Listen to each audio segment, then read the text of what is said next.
Di malasa guys, kung adlaw ro. Di malas yun. Dito ko ganiha sa merkado.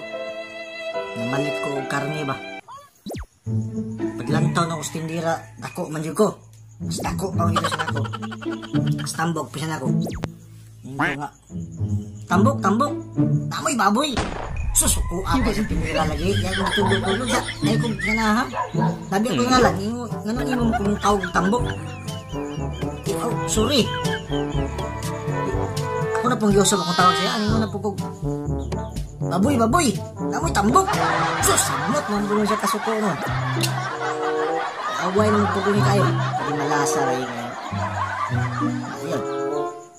Nga, taon-taon dilahos ko sa unahan. Dala ko sa akong mga ipamalit. Nga kay rush hour, busy kayo ang merkado, kuot ang mga tao. Abot mo ko dito sa displehanan ng mga bibingka.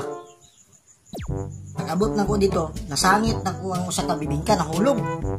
Ako nabantay sa tindira, ang yung expectation, ako mo iga kuha sa bibingka, akong yapa siya, sir. Mo magikuha akong bibingka, sir. Ko, ayaw biya pataka na pasangil like, eh. Hindi ko kuwatan. Ganahan ko mo palit biya ko, kaya ko kwarta. Sa lagi, imo laging ikuha, sir. Kung gaduda ka, lantawan na akong sulupin, na ba na diya imong bibingka? Yung gilantaw, wala man. Kuna na, siya wala yun, sir. Siya na dyan sa imong short, sir. Hingko, nagtawa, ug gaduda ka. Timingan man po nga akong gisuot ng short, muslot. Tumutang nga nagsisilyo, laos-laos ba?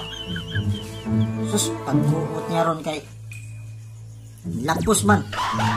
Siya na, naalagi diri siro, bukol. Hingko, nga, biningka din na. Siya unsa man din sir. Hingko, binubod mo na. Sorry, jo kay sir, binakong bibingka sir, binubod din sir, para ko araw kayo.